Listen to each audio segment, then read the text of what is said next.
Innocent Mouodzi refuse de se cacher et il tente le coup une nouvelle fois. Au policier, il explique qu'il veut faire l'inventaire des dégâts dans sa rédaction. Sa télé Renaissance, média indépendant, a été saccagée après le putsch. Et une nouvelle fois, c'est un refus. La lettre du procureur précise d'ailleurs que l'enquête est en cours, interdiction d'entrée.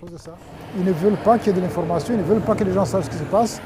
C'est comme un huis clos pour exécuter je ne sais quelle sale besogne. Donc c'est une régression de je ne sais plus combien d'années par rapport à ce que nous étions en train d'essayer de construire dans ce pays. Quelques minutes plus tard, les enquêteurs du ministère public arrivent, mais Innocent connaît déjà les auteurs de l'attaque. C'est clairement la police parce que qui est-ce qui peut mobiliser plus qu'un peloton pour venir faire ce genre d'opération à 4 h du matin, avec autant d'armes, avec autant d'aisance, rester à peu près 1 heure, passer d'une radio à l'autre jusqu'au matin, jusqu'à ce que le jour se lève vraiment. Les médias indépendants et une radio proche du pouvoir ont brûlé ces derniers jours. Radio Isanganiro, Radio Bonécha, et ici la radio publique africaine, la RPA. Un intérieur carbonisé et des militaires qui ramassent les douilles. La violence sur les bâtiments, la menace sur les journalistes.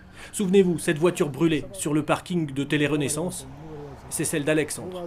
3 semaines maintenant qu'il est menacé de mort. On était dans une réunion avec des collègues et arrivé là, on chassait effectivement comme on l'avait fait à la Maison de la Presse. On chassait tout le monde. À voir comment on traitait les gens, on était plus de gens quoi. Et donc le soir, il y a eu cette réunion.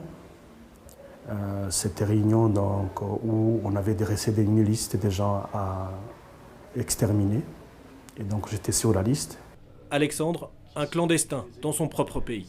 Ça fait plus de 2 semaines que je n'ai plus vu mon domicile. Donc je suis obligé de vivre en cachette. Et donc là, aussi ma famille, ça fait pratiquement plus... Sa famille n'est pas encore assez protégée. Et pourtant, lui comme les autres ont encore de l'espoir. Nous avons rencontré un de ces journalistes résistants. Avec sa caméra, il est sorti ce matin et a pu ramener des images pour la première fois depuis 6 jours et sous la menace des représailles du pouvoir.